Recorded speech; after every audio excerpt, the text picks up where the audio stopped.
Time now for Sid Sixero. This is where I get 60 seconds to talk about anything from my house. Start the clock, please. Here's what's on my mind this morning. Wishing nothing but the best to Canadian soccer international Alphonso Davies. Late last week, it was announced that following a bout with COVID, he was also diagnosed with myocarditis, an inflammation of the heart. Now, it's a mild case, and we're happy to report he should make a full recovery, but this does mean he's going to miss some time, not only with his club team, German giants Bayern Munich, but it also means he's out for the 3 World Cup qualifying games that Canada have scheduled starting a week from Thursday. The good news is that Canada currently sit atop their qualifying group with 6 games to go. So they're allowed to make a mistake here or there and still be in pretty good position to qualify for the World Cup in Qatar later this year.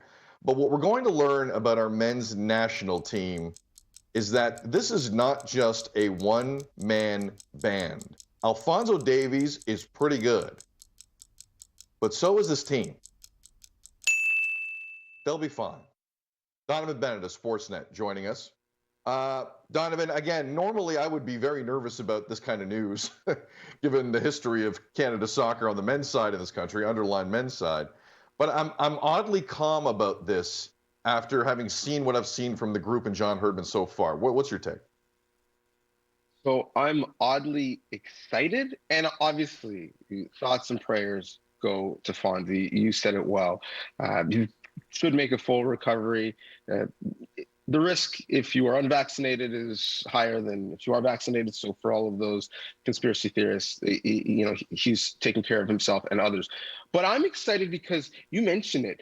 He's the player that everyone knows. But there are so many other players that people need to know who are going to learn about them moving forward. If we look at 2021, he's their best player. Their most valuable player, for me, Steven Eustáquio, who is the number 10, pulling the strings, great from set pieces, allowing all of those attacking players to really flourish with great service. Those attacking players, they have a big game with the United States coming up.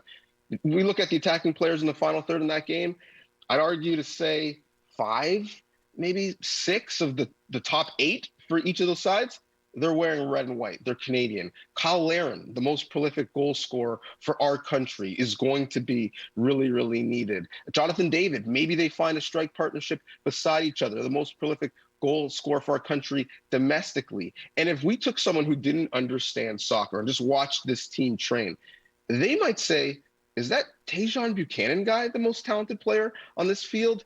He has a big move that recently happened. He's going to get real time to flourish.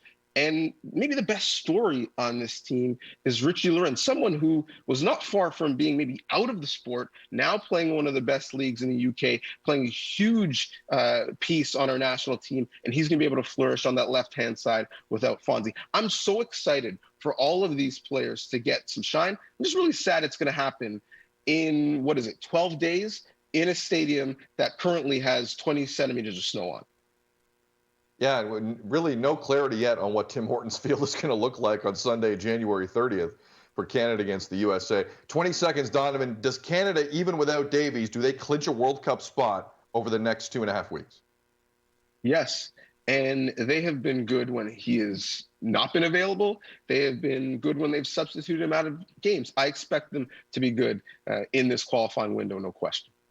Donnovan Bennett from Sportsnet, I'm with you. I think this happens. Appreciate you, man. Take care. You too.